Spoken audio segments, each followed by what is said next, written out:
Hari ini bertepatan dengan hari di mana kita memperingati tentang pencurahan Roh Kudus atau yang kita biasa sebut hari Pentakosta. 50 hari sesudah kematian dan kebangkitan Yesus. Sebagai murid-murid Kristus, anak-anak Allah, ciptaan yang baru adalah kita, saudara. Kita perlu memahami hal ini, bahwa Roh Kudus itu begitu penting di dalam kehidupan kita. Roh Kudus memegang peranan penting di dalam kehidupan kita. Apakah Bapak Ibu sadari bahwa dari setiap prioritas, dari setiap keputusan-keputusan yang saudara ambil, itu ada campur tangan atau andil Roh Kudus dalam kehidupan kita, amin. Dan Roh Kuduslah yang memampukan saya dan saudara untuk menjadi saksi Kristus. Karena di sepanjang bulan ini kita belajar untuk memiliki hati Yesus. Kalau bulan lalu kita belajar rooted with purpose, untuk menghidupi nilai-nilai atau wujud nyata karakter Kristus. Selama bulan ini kita akan belajar bagaimana supaya kita bisa memiliki hati seperti Yesus. Dan untuk itu Roh Kudus harus dilibatkan. Karena Roh Kudus punya peranan yang begitu penting dalam kehidupan kerohanian saya dan saudara. Itu berarti Roh Kudus akan tetap berkarya dalam kehidupan saya dan saudara. Roh Kudus tidak berhenti berkarya, hari ini dia akan berkarya dalam kehidupan saudara, besok dia akan berkarya di dalam kehidupan saudara. Bahkan sepanjang umur saudara, Roh Kudus akan berkarya dalam kehidupan saudara. Amin. Sudah siap belajar firman Tuhan? Tadi kalau musik itu baru intro. Sudah belajar? Sudah belajar. Sudah siap belajar firman Tuhan? Yang siap katakan? Yang siap katakan? Puji Tuhan. Hari-hari ini, masa-masa, waktu-waktu yang kita hidupi sekarang, ketika kita melihat kehidupan manusia, atau kita melihat jiwa-jiwa yang ada di sekitar kita, itu menjadi sesuatu hal yang kurang penting, saudara. Apalagi orang-orang yang tidak masuk hitungan. Itu tidak penting. Tetapi selama bulan Mei ini kita belajar untuk memiliki hati Yesus. Supaya kita bisa menemukan suatu tekad, makna, bahwa setiap jiwa-jiwa, orang-orang yang ada di sekitar kita itu begitu penting. Teman yang saudara bawa hari ini itu adalah orang yang penting.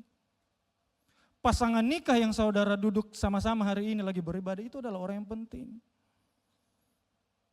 Saya mencatat dari khotbah Pastor David minggu kemarin bahwa kita jangan meremehkan setiap jiwa.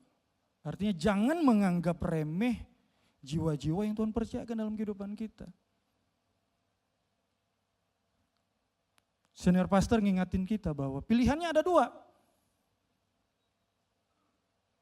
Apakah itu binasa atau selamat?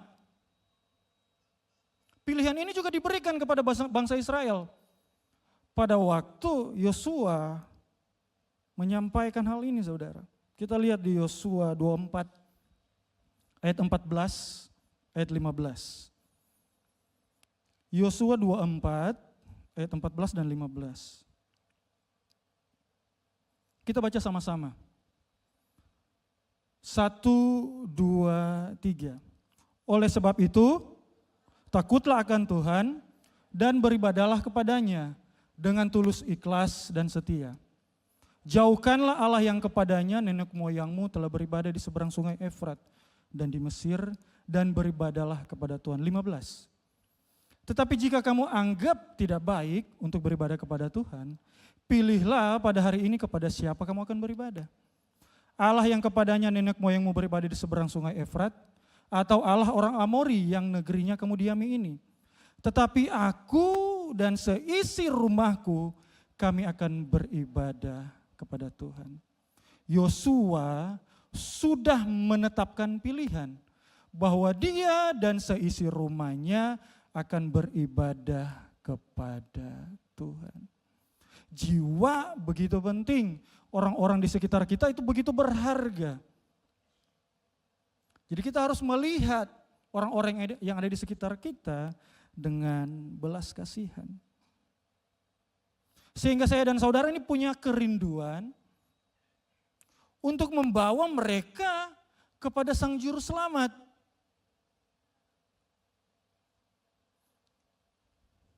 Ketika saudara melihat orang tua saudara belum menerima keselamatan, saudara ada kerinduan untuk membawa dia kepada Sang Juru Selamat. Jadi kita perlu memahami hal ini. Ada satu ayat yang terkenal, karena begitu besar kasih Allah akan dunia ini, sehingga ia mengurniakan anaknya yang tunggal. Supaya apa? Setiap orang yang percaya tidak akan binasa, melainkan beroleh hidup yang kekal. Dan di minggu ini kita belajar tentang menjadi serupa dengan hati Yesus. Katakan sama saya, menjadi serupa dengan hati Yesus. Tadi intro yang kedua ini baru benar-benar masuk ke dalam khotbahnya. Kita lihat slide yang pertama untuk kita belajar menjadi serupa dengan hati Yesus. Hati Yesus bergerak dalam misi. Dan Yesus mempercayakan misi yang sama kepada para murid. Kita lihat teks Alkitab yang sudah ada di layar, kita baca sama-sama. Matius 28 ayat 18 sampai 20, 1, 2, 3. Yesus mendekati mereka dan berkata, "Kepadaku telah diberikan segala kuasa di sorga dan di bumi. Karena itu pergilah, jadikanlah semua bangsa muridku, dan baptislah mereka dalam nama Bapa dan Anak dan Roh Kudus. Dan ajarlah mereka melakukan segala sesuatu yang telah kuperintahkan kepadamu. Dan ketahuilah, aku menyertai kamu sampai kepada akhir zaman." Misi adalah sebuah tugas. Misi adalah sebuah panggilan. Misi adalah tanggung jawab yang dipercayakan kepada seseorang untuk dilakukan. Dan misi ini akan bergerak atau digerakkan oleh yang namanya tujuan. Jadi misi untuk mengasihi jiwa-jiwa. Misi untuk menjangkau jiwa-jiwa. Bukan lahir dari gagasan manusia, saudara. Tetapi sebuah mandat yang diberikan oleh Yesus kepada para murid. Yang kita sebut amanat agung. Jika Yesus mempercayakan misi ini kepada para murid, Yesus juga mempercayakan misi ini kepada saya dan saudara. Waktu saya mempelajari ayat ini, ada satu kata kerja utama yang saya temukan. Yaitu, jadikanlah semua bangsa muridku. Jadi tujuan dari misi ini adalah menjadikan semua bangsa murid Yesus. Jadi bisa dikatakan seperti ini. Misi utama gereja adalah memuridkan. Apakah Bapak Ibu Saudara perhatikan sudah beberapa bulan ini visi gereja kita digaungkan setiap minggu. Membangun generasi yang menghidupi amanat agung. Setiap minggu juga kita ingatkan saudara untuk tertanam, bertumbuh, berbuah di dalam disciples community. Kita siapin sarananya supaya saudara bisa digembalakan dengan baik. Supaya saudara bisa dimuridkan. Mau berkomitmen gabung dalam DC, amin. Agak pelan ya suaranya ya. Mau berkomitmen gabung dalam DC, amin. Yang di belakang belum kedengaran. Yang mau bergabung, amin. Yang di belakang, puji Tuhan, kencang loh di belakang, kencang. Sampai ke sini suaranya. Nah, dari amanat agung yang sudah kita baca tadi, saya menemukan 3 kata kunci, saudara. Mari kita lihat yang pertama. Yang pertama adalah otoritas, katakan sama saya otoritas. Otoritas Yesus adalah landasan dari misi ini. Jadi sebelum Yesus mengutus para murid, Yesus menyampaikan otoritas kepada para murid, yaitu kepadaku telah diberikan segala kuasa di sorga dan di bumi. Gagasan ini seperti seorang perwira yang memberi perintah kepada prajuritnya. Tetapi dia menegaskan bahwa dia yang punya otoritas. Artinya ketika seorang perwira memberikan arahan atau perintah, seorang prajurit akan melaksanakan perintah tidak membawa namanya sendiri. Tetapi ketika dia melakukan perintah tersebut, atas tanggung jawab, atas otoritas dari sang pemberi perintah, yaitu perwira.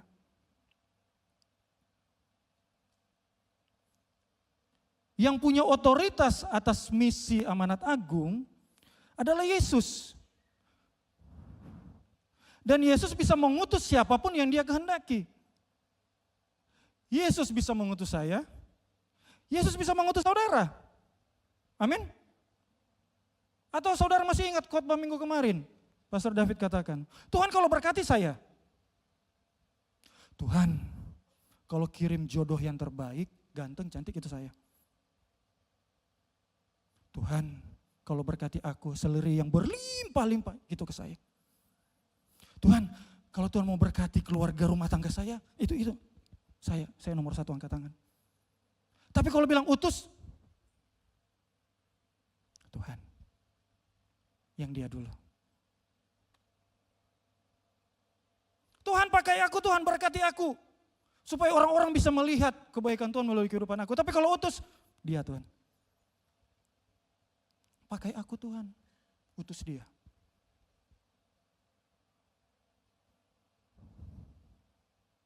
Yesus bisa memakai saudara, Yesus bisa memakai saya. Untuk menjadi saksi-saksi Kristus, amin. Amin. Nah, otoritas inilah yang memberikan keberanian kepada para murid untuk menyampaikan berita Injil. Suatu ketika di Kisah Rasul pasal 3, Petrus dan Yohanes pergi ke Bait Allah atau sinagog. Di depan Bait Allah ada seorang yang lumpuh sejak lahir. Pada waktu itu mujizat terjadi. Orang yang lumpuh ini disembuhkan. Kemudian masih di pasal 3 Kisah Para Rasul, Petrus dan Rasul Yohanes ini ada di Serambi Salomo. Yang mereka lakukan di situ adalah mereka memberitakan Injil. Karena orang-orang begitu banyak, begitu ramai mengerumuni mereka. Karena peristiwa yang baru saja terjadi tadi. Di pasal 4, Mahkamah Agama mengirim utusan untuk menangkap mereka berdua. Karena sudah menimbulkan kegaduhan pada waktu itu. Rasul Petrus, Rasul Yohanes ditangkap. Masuk dalam penjara, nginap 1 malam. Besokannya, mereka berdua dihadapkan di sidang Mahkamah Agama.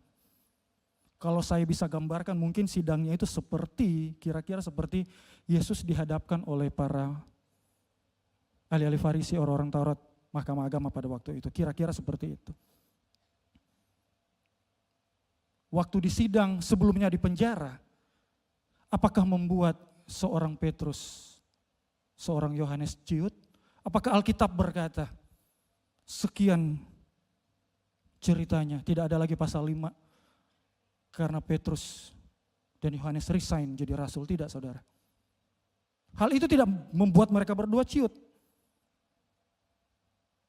Tetapi dengan penuh Roh Kudus, Petrus menyampaikan statement yang begitu luar biasa. Mari kita lihat di Kisah Rasul 4 ayat 12. Salah satu ayat yang terkenal, saudara. Bahkan ini dijadikan lagu. Sama-sama kita baca, 1, 2, 3. Dan keselamatan tidak ada di dalam siapapun juga selain di dalam Dia. Sebab di bawah kolong langit ini tidak ada nama lain yang diberikan kepada manusia yang olehnya kita dapat diselamatkan. Bahasa Inggrisnya no other name. Suatu statement yang begitu luar biasa, statement yang berotoritas. Jadi otoritas dari Yesus memberikan keberanian kepada para murid untuk memberitakan Injil. Kita lihat kata kunci yang kedua, yaitu pemuridan. Katakan sama-sama saya, pemuridan. Saya kutip ayat 19 dan 20. Karena itu pergilah, jadikanlah semua bangsa muridku. Baptislah mereka dalam nama Bapa, Anak dan Roh Kudus. 20. Dan ajarlah mereka melakukan segala sesuatu yang kuperintahkan kepadamu. Jadi kata pergilah ini artinya sebuah tindakan nyata. Tindakan nyata yang tergerak oleh yang namanya belas kasihan. Secara sederhana pengertian kata pergilah itu seperti ini, jika diterjemahkan seperti ini. Kemanapun kalian melangkah. Misi amanat agung dimulai ketika saudara pergi ke tempat lingkungan kerja saudara. Misi amanat agung dimulai ketika saudara pergi ke pasar beli sayur dan kebutuhan sehari-hari. Misi amanat agung dimulai ketika saudara pergi sekolah, pergi kuliah. Yesus tidak cari fans, bukan merek sepatu. Yesus tidak cari fans yang hanya bersorak dari jauh tepuk tangan, semangat, semangat, semangat, semangat, semangat, semangat. Tetapi yang Yesus cari itu murid. Orang yang mau belajar meniru gaya hidup gurunya. Orang yang mau berkomitmen untuk taat terhadap firman Tuhan. Dan kemudian ajar mereka melakukan segala sesuatu yang kuperintahkan. Sekali lagi saudara, penting untuk setiap saudara dapat tergabung di dalam DC. Karena di dalam DC saudara akan dimuridkan. Tujuannya apa? Supaya saudara mengalami yang namanya perubahan hidup. Dan kemudian melahirkan pemurid-pemurid baru. Artinya akan ada orang-orang yang akan dimuridkan. Akan ada orang-orang yang terus senantiasa memuridkan. Jadi tidak akan putus saudara. Kata kunci yang ketiga kita lihat.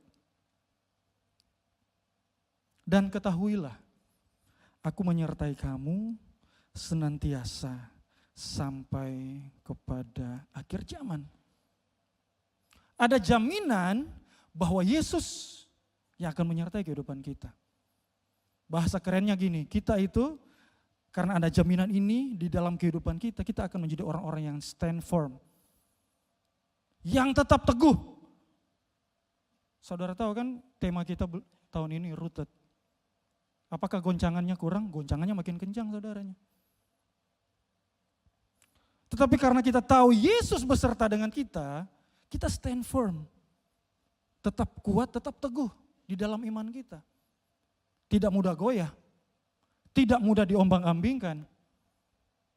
Tetapi orang-orang percaya yang tetap teguh memegang kebenaran firman Tuhan. Nah, sebagai anggota tubuh Kristus, ketika kita menghidupi amanat agung untuk membangun generasi. Generasi, kalau kita ngomong generasi kan berarti mulai dari anak-anak, remaja, bahkan orang-orang dewasa. Jadi dalam rangka kita menghidupi amanat agung, membangun generasi, saudara bisa lihat orang-orang yang ada di sekitar saudara, dimulai dari rumah saudara, keluarga besar saudara. Mungkin ada jiwa-jiwa yang perlu saudara layani. Ada orang-orang di dekat saudara yang perlu saudara perhatikan, yang perlu saudara kasihi. Ketika kita mengerti ini, kita tidak akan lakukan dengan kekuatan kita sendiri. Tapi kita melakukannya penuh dengan otoritas dari Tuhan dan jaminan bahwa Yesus akan menyertai. Sebelum kita lanjut, apakah saudara mau mengambil bagian di dalam misi ini? Apakah saudara mau mengambil bagian di dalam misi ini? Atau masih seperti yang saya katakan tadi di awal, Tuhan, pakai aku, buat pekerjaanku setinggi-tingginya Tuhan. Sampai tidak bisa digapai oleh saingan-sainganku Tuhan. Kalau berkat, saya nomor 1 Tuhan. Tapi kalau utus, kayaknya teman sebangkuku dulu lah. Saya belum siap Tuhan. Banyaklah pokoknya alasannya. Sekali lagi, apakah saudara mau mengambil bagian di dalam misi ini? Katakan amin. Puji Tuhan. Mari kita belajar slide berikutnya. Kita lihat. Sekarang yang jadi pertanyaannya adalah, apa yang harus kita lakukan jika kita ingin memiliki hati yang serupa dengan hati Yesus? Kita akan belajar 6 hal praktis yang perlu kita bangun di dalam hidup kita sehingga kita bisa memiliki hati yang serupa dengan hati Yesus. Yang pertama, mengalami kasih Yesus di dalam kehidupan kita. Kita lihat teks Alkitab 1 Yohanes 4 ayat 19. 1 Yohanes 4:19 kita baca sama-sama. 1, 2, 3. Kita mengasihi karena Allah lebih dahulu mengasihi kita. Kata mengasihi di dalam kata aslinya dalam bahasa Yunani ditulis seperti ini, agapao. Bukan angpau, agapao. Katakan sama saya, agapao. Agapao adalah bentuk kata kerja dari agape. Tidak asingnya kalau agape ya, tahu ya. Nah, agapao ini punya karakteristik saudara. Yang pertama, agapao ini kasihnya tidak bersyarat.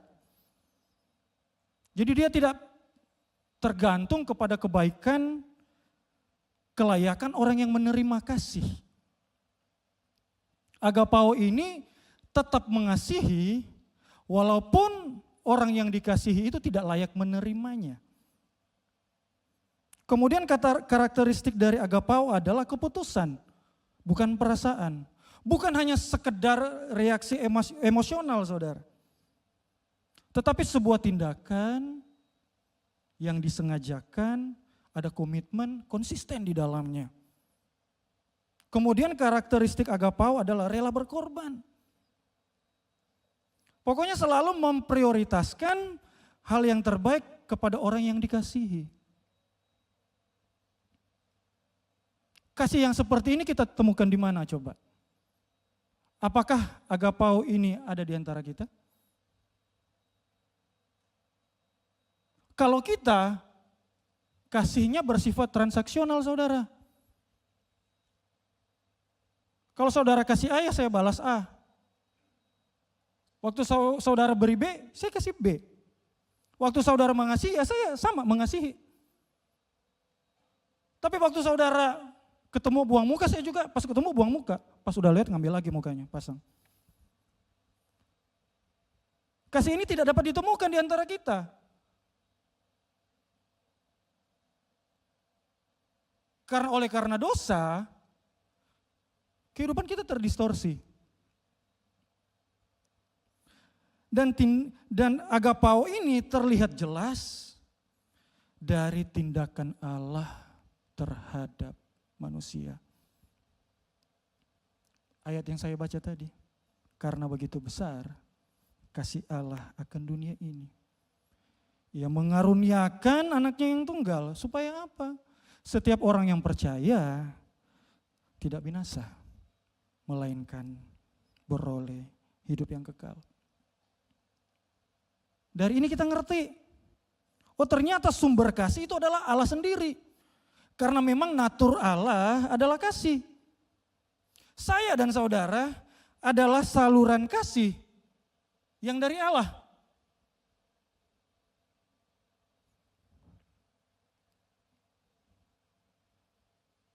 Waktu kita ngerti ini, kita akan lihat orang-orang yang di sekitar kita penuh dengan belas kasihan. Karena kita sudah penuh oleh kasih Allah. Jadi waktu kita menghidupi amanat agung, itu lahir dari luapan kasih Allah dalam kehidupan kita. Sehingga misi ini bukan lagi jadi beban, tetapi digerakkan oleh yang namanya kasih Allah untuk supaya kita bisa berbelas kasihan kepada orang-orang yang ada di sekitar kita. Kita lihat poin yang kedua. Apa yang perlu kita lakukan untuk memiliki hati yang serupa dengan hati Yesus? Yang kedua, melihat jiwa-jiwa di sekeliling kita seperti Yesus melihat. Kita baca sama-sama di Matius 9 ayat 36. Matius 9, 36, 1, 2, 3. Melihat orang banyak itu, tergeraklah hati Yesus oleh belas kasihan kepada mereka. Karena mereka lelah, terlantar seperti domba yang tidak bergembala.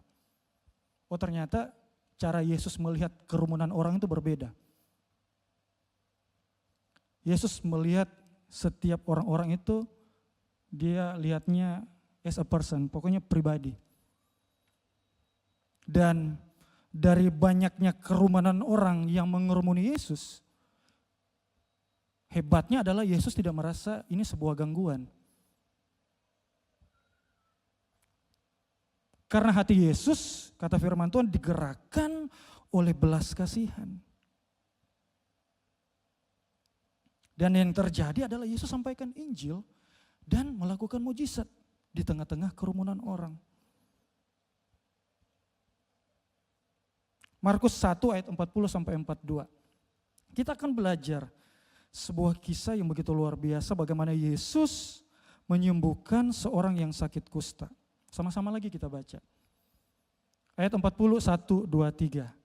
Seorang yang sakit kusta datang kepada Yesus, sama-sama ya. Dan sambil berlutut di hadapannya, belum kah? Ayat 40 sampai 42. Oke, 1, 2, 3. Seorang yang sakit kusta datang kepada Yesus. Dan sambil berlutut di hadapannya, ia memohon bantuannya. Katanya, kalau engkau mau, engkau dapat mentahirkan aku. 41. Maka tergeraklah hatinya oleh belas kasihan. Lalu ia mengulurkan tangannya, menjamah orang itu dan berkata kepadanya, aku mau, jadilah engkau tahir. 42. Seketika itu juga lenyaplah penyakit kusta orang itu dan ia menjadi tahir. Kita melihat bagaimana belas kasihan Yesus terhadap orang-orang, bahkan kepada orang yang sakit kusta. Sedikit konteks saudara, sakit kusta kalau di perjanjian lama, itu adalah penyakit kulit yang kronis. Jadi penyakit ini bisa bikin saraf mati rasa. Daging-dagingnya ini bisa berbusuk dan bau menyengat. Di dalam perjanjian lama, orang yang sakit kusta tidak boleh bersama-sama dengan orang yang tahir. Orang itu harus diasingkan. Nah kalau kita tarik ke kehidupan kita hari-hari ini,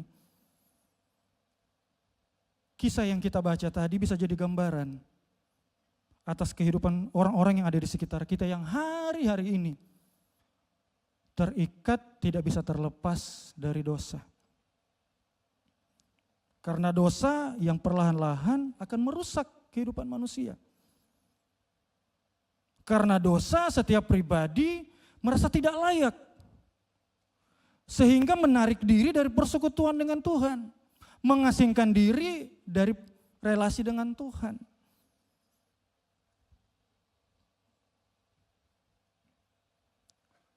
Mungkin ada orang-orang yang saudara kenal yang hari-hari ini dia mengasingkan dirinya, tidak diperhatikan, tidak dikasihi, karena dia punya masa lalu yang buruk. Sehingga dia dijauhi oleh tongkrongannya. Dia jadi bahan gosip tongkrongannya. Karena reputasinya dulu buruk, akhirnya orang ini menjadi dikucilkan. Memiliki hati Yesus berarti melihat jiwa-jiwa yang terasing, yang dikucilkan, yang punya masa lalu yang buruk, yang punya reputasi yang bobrok. Ketika kita memiliki hati Yesus, kita melihat mereka penuh dengan belas kasihan. Seperti yang Yesus lakukan, mengulurkan, menjamah, dan menyembuhkan orang kusta. Kemanapun saudara melangkah, yang saya katakan tadi di awal, amanat agung dimulai ketika saudara pergi ke tempat kerja, dimanapun saudara berada. Ada satu kesaksian saudara. Tahun 2011. Tahun 2011 adalah tahun awal-awal pernikahan saya. Kepada orang yang paling disayang satu bumi, ada di sini. Ada istriku di situ. 2011 awal-awal pernikahan kami, seingat saya ada seorang pendoa yang melayani di sini. Dia berkomitmen untuk menjaga satu orang yang sedang dalam gangguan jiwa. Jadi seorang pendoa ini berkomitmen untuk merawat satu orang yang mengalami gangguan jiwa. Dan kami satu gereja itu pasti tahu semua. Nah, 2011 saya mimpi. Saya mimpi ibu pendoa ini. Ini mimpi ya, mimpi. Saya mimpi ibu pendoa ini. Ada di dalam satu rumah kecil. Di dalam mimpi saya datang ke rumah itu mau mengecek tuh, siapa sih yang tinggal di sini. Jadi waktu saya nengok, hati itu langsung penuh dengan belas kasihan karena sepertinya ada sesuatu yang perlu ditolong sama ibu pendoa ini. Akhirnya setelah itu bangun, saya cerita kepada istri saya. Akhirnya kita, gimana ya? Akhirnya kita, udahlah, gimana kalau kita beli beras 1 karung, terus nanti kita antar. Saya masih ingat waktunya tuh hari Senin siang, sebelum makan siang. Karena kami yang kerja di gereja hari Senin libur. Ya, bukan bahas liburnya ya. Jadi pergilah saya pakai motor sama istri saya, ngangkut 1 karung beras. Belum tahu alamatnya di mana. Nyari, tanya teman-teman, akhirnya dapat, ternyata ibu pendoa ini ngontrak dengan seorang yang ODGE, orang yang mengalami gangguan jiwa tersebut. Beranikan diri lah, ketuk pintu, tek. Bu, Tian, kenapa Tian datang ke sini katanya. Oh saya mau kasih, ini ada yang pengen saya kasih. Langsung bilang, aduh Tian katanya. Sudah beberapa hari ini saya berdoa tentang hal ini. Karena kami sudah tidak ada lagi beras pada waktu itu. Akhirnya saya dan istri saya pergi, hari itu saya belajar satu hal bahwa hal yang kecil sekalipun, sesederhana hal yang kita lakukan kepada orang lain itu begitu berarti. Hari-hari ini mungkin saudara diingatkan oleh satu nama yang mungkin sudah lama Roh Kudus ingatkan untuk saudara perhatikan. Sudah lama Roh Kudus ingatkan untuk saudara kunjungi, tapi sampai hari ini saudara belum lakukan. Waktu saudara dengar firman Tuhan siang hari ini, jika saudara Roh Kudus ingatkan langsung lakukan. Seperti yang saya saksikan tadi saudara. Kemanapun kita melangkah, amanat agung dimulai ketika saudara pergi ke tempat kerja, ke tempat kuliah, ke tempat saudara berbisnis, dimanapun saudara berada. Amanat agung dimulai ketika saudara melangkahkan kaki saudara. Amin. Yang ketiga, mendoakan mereka. 1 Timotius 2 ayat 1-4. Sama-sama lagi kita baca ya saudara ya. 1, 2, 3. Pertama-tama aku menasihatkan, naikkanlah permohonan doa dan ucapan syukur untuk semua orang. 2, untuk raja-raja dan untuk semua pembesar, agar kita dapat hidup tenang dan tentram dalam segala kesalehan dan kehormatan. 3. Itulah yang baik dan yang berkenan kepada Allah Juru Selamat kita. 4. Yang menghendaki supaya semua orang diselamatkan dan memperoleh pengetahuan akan kebenaran.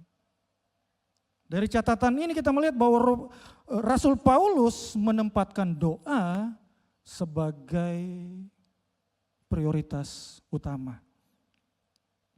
Berdoa agar semua orang beroleh keselamatan. Kenapa sih kita harus berdoa buat orang-orang di sekitar kita? Kenapa sih kita harus berdoa buat bangsa dan lingkungan sekitar kita? Kata firman Tuhan di ayat yang ketiga tadi, karena itulah yang baik, yang dikehendaki Allah.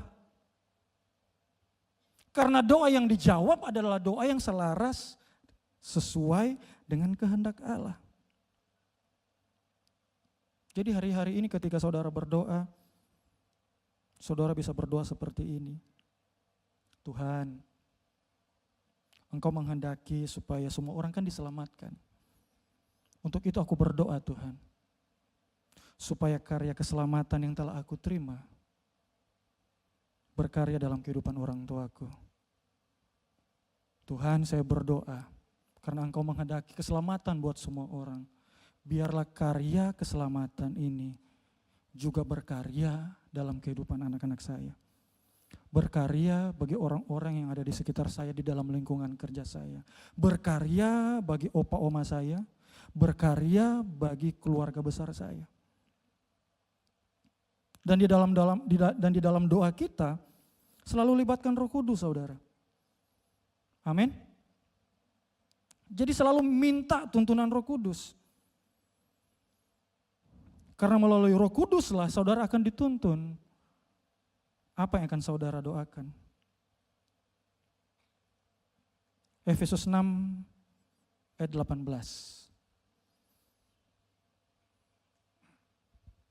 Efesus 6 ayat 18 saya bacakan.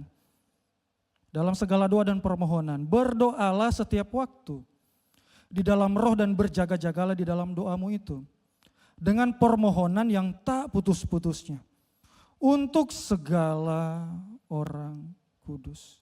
Apapun yang saudara lakukan, pekerjaan saudara, rumah tangga saudara, bawa senantiasa di dalam doa. Sertakan Roh Kudus, libatkan Roh Kudus di dalam doa-doa saudara. Waktu saudara berdoa untuk orang-orang yang saudara kasihi, yang hari-hari ini belum diselamatkan. Kita juga perlu melakukan doa peperangan saudara. Kita lihat Efesus 6 ayat 12. Efesus 6, 12. Karena perjuangan kita, kata firman Tuhan, bukanlah melawan darah dan daging.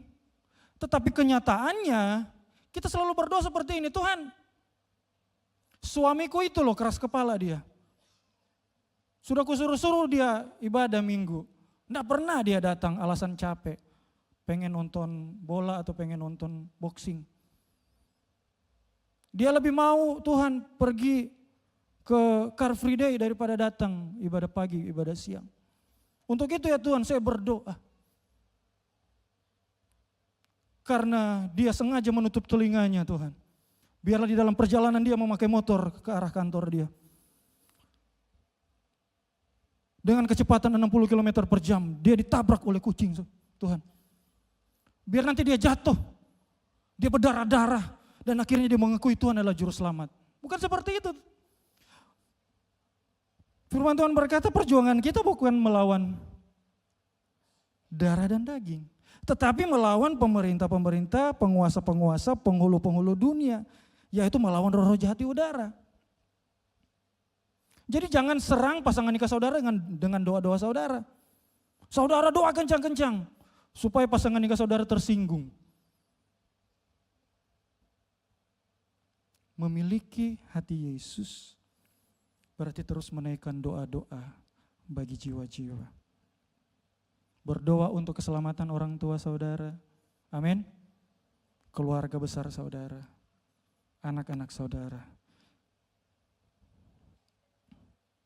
Kita lihat slide berikutnya. Apa yang perlu kita lakukan jika kita ingin memiliki hati seperti hati Yesus? Yang keempat, membangun jembatan melalui persahabatan dan perbuatan baik. Kita lihat Matius 5 ayat 16. Matius 5 ayat 16. 1, 2, 3 sama-sama. Demikianlah hendaknya terangmu bercahaya di depan orang, supaya mereka melihat perbuatanmu yang baik dan memuliakan Bapamu yang di surga. Perbuatan baik adalah jembatan untuk setiap jiwa-jiwa berjumpa dengan Yesus. Misi yang dipercayakan kepada kita bukan untuk kemuliaan diri kita, tetapi supaya Yesus yang dimuliakan melalui kehidupan saya dan saudara. Supaya orang-orang bisa berjumpa dengan Yesus dan orang tersebut bisa dimuridkan di dalam Kristus. Waktu nanti saudara bangun hubungan, please jangan ada udang di balik batu. Ternyata kita bangun hubungan karena hanya pengen pinjam uang. Kalau bisa jangan ada kepentingan-kepentingan terselubung, tapi lahir dari hati yang tulus atas dasar kasih. Yang kelima, bukan berkhotbah, tetapi bercerita tentang apa yang Yesus telah lakukan di dalam hidup kita. Bukan berarti saudara mau cerita kesaksian kepada teman-teman saudara, saudara berkata begini, once upon a time, suatu waktu, ketika dalam perjalanan kehidupan saya melihat sinar menyinari saya. Kelamaan Pak, kelamaan. Saudara ada hari ini, cerita itu cukup untuk memberkati kehidupan orang-orang yang ada di sekitar saudara. Kebaikan Tuhan yang saudara alami hari ini, kesaksian itu cukup untuk menjadi berkat bagi orang tua, keluarga besar saudara. Pemulihan rumah tangga saudara itu adalah cerita yang terbaik untuk memulihkan rumah tangga yang ada di luar sana yang hampir hancur.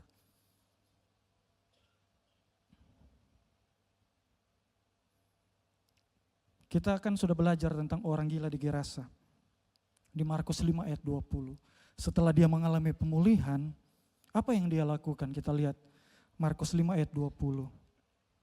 Saya bacakan saudara. Dan orang itu pun pergilah dan mulai apa?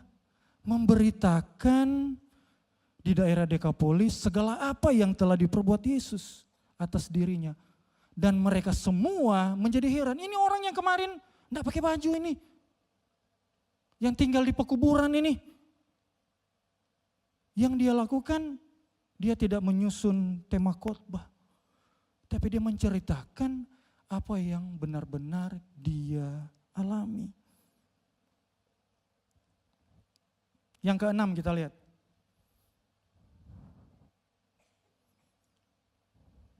Yang keenam. Terus menerus bersaksi dan menunjukkan kehidupan yang serupa dengan Yesus. Karena itu bagaikan benih yang pasti tumbuh. Seperti yang saya katakan di awal saudara. Banyak dari antara kita, pokoknya kalau ngomong berkat, duluan. Paling laju kalau angkat tangan. Dan kita selalu punya banyak alasan untuk kita membagikan kesaksian kehidupan kita kepada orang lain. Saudara selalu berkata, Tuhan, saya belum cukup kudus. Saya belum dipenuhi oleh kasih-Mu Tuhan.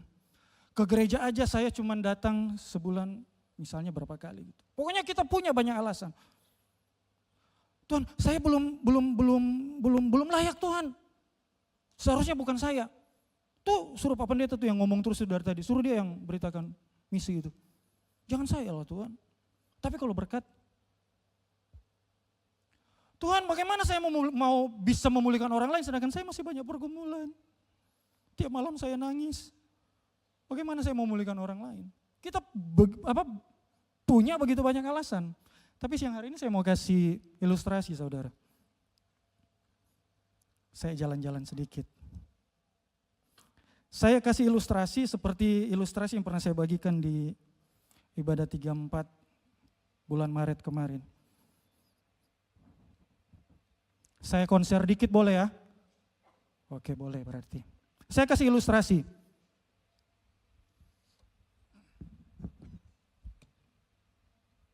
Ini bukan kulintang ya, ini gitar. Haleluya.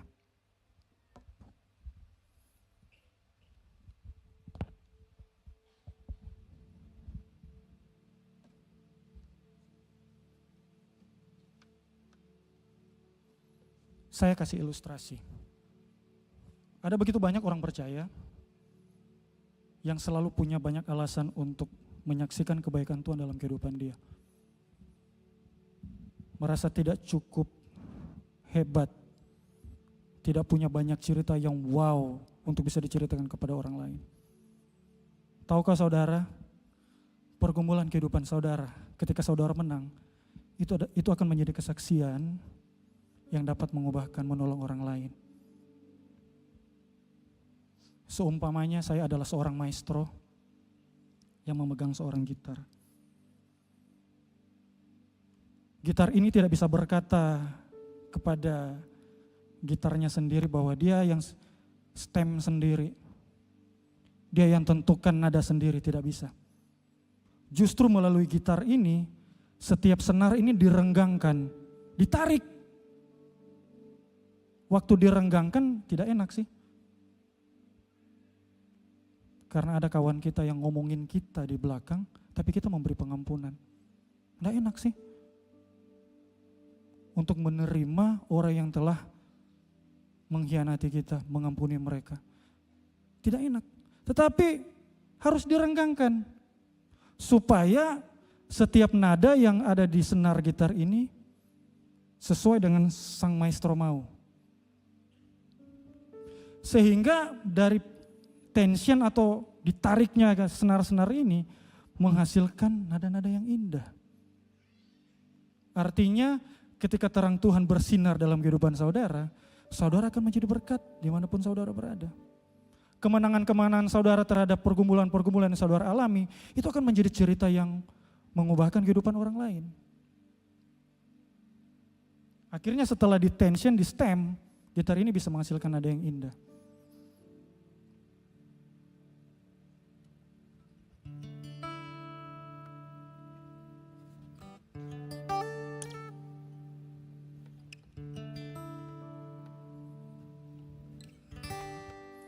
Banyak dari antara kita yang banyak alasan untuk menyaksikan kebaikan Tuhan. Kita lupa bahwa hari ini semua ada hanya karena kebaikan Tuhan. Ku ada hari ini,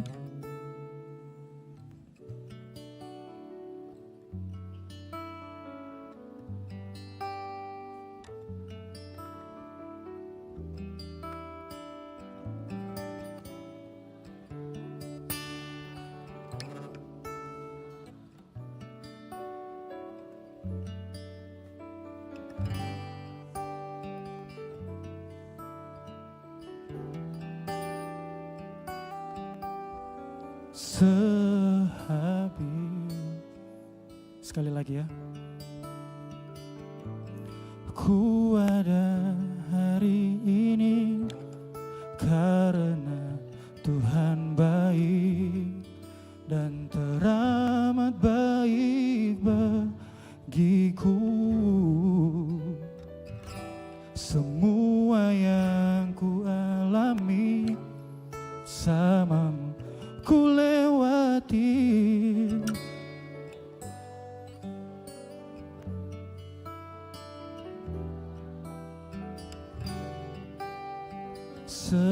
Sehabis hujan.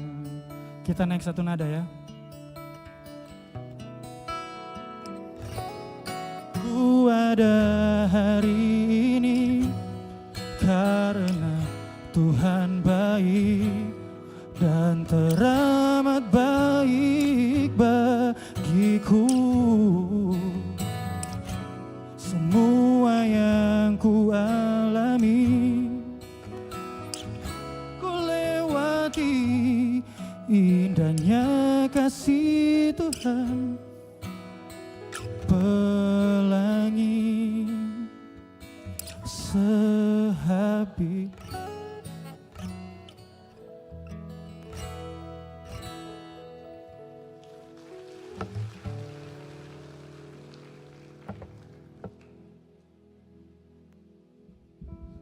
Untuk itu saya tulis di akhir slide saya, yaitu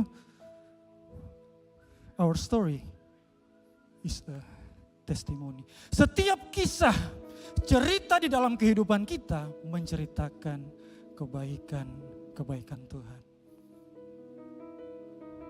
Setiap peristiwa yang kita alami itu bercerita tentang Yesus, bercerita tentang kebaikan Tuhan dalam kehidupan kita. Video yang terakhir, seorang bocah, kita lihat video rute perjalanan. Seorang bocah dari pulau kecil, Kepulauan Sula, pindah di Halmahera, pindah ke Manado, dan akhirnya pergi ke Pontianak. Saya lahir di Kepulauan Sula, Mangole, Kecamatan Falabisahaya. Mungkin saudara baru dengar hari ini. Itu adalah salah satu pulau yang ada di Maluku Utara. Saya lahir di sana. Papa saya dulu seorang pendeta, tapi pindah ke situ untuk menjadi seorang pekerja kayu. Karena gempa bumi yang dahsyat waktu itu, akhirnya kami sekitar tahun 97-98 kami pindah ke Halmahera. Baru 1 tahun di sana, konflik saudara. Akhirnya saya sempat tidak sekolah beberapa bulan. Akhirnya pindah lagi ke Manado. Saya beberapa kali pindah sekolah. Akhirnya setiap pagi sebelum ke sekolah selalu takut. Saya bertumbuh menjadi seorang remaja yang rendah diri saudara. Saya malu dengan keberadaan saya. Karena saya disebut pengungsi pada waktu itu. Puncaknya waktu saya lagi main-main di SMP. Papa saya karena memang punya banyak bakat, dia kerja bangunan juga. Dan herannya kenapa papa saya kerja di ruangan kepala sekolah, depan ruangan kepala sekolah waktu itu. Orang timur punya nama kesayangan tentunya. Ada kalau saudara pandangan Nyong, itu nama panggilan saya. Tapi ditambah I di belakang, Nyongki. Jadi papaku teriak dari jauh, Ki. Saudara tahu yang saya lakukan apa? Saya pura-pura tidak dengar. Karena saya malu. Papa saya kerja jadi tukang bangunan di sekolah sendiri. Saya bertumbuh menjadi seorang yang rendah diri. Saya sudah punya bakat bermusik. Di SMP saya tidak salurkan itu. Ketika SMA dipanggil sama guru kesenian, Tian datang. Karena kamu bisa main gitar, tolong iringin kita mau lomba vokal grup. Saya katakan kepada guru saya, maaf Bu, saya tidak bisa bermain musik.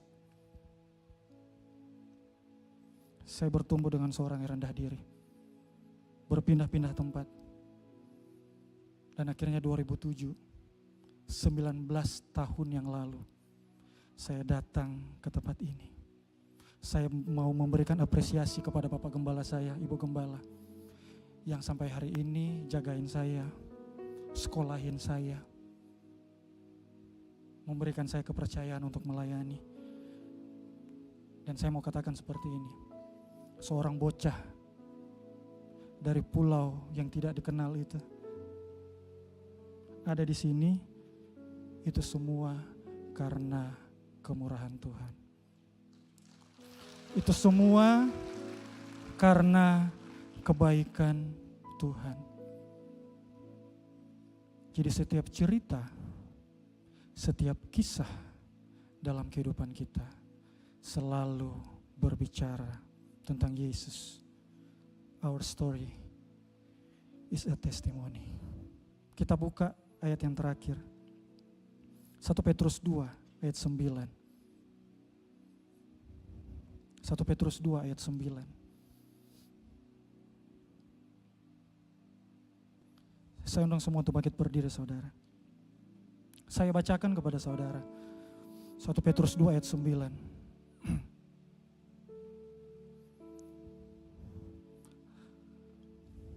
Tetapi kamulah bangsa yang terpilih, imamat yang rajani, bangsa yang kudus, umat kepunyaan Allah sendiri.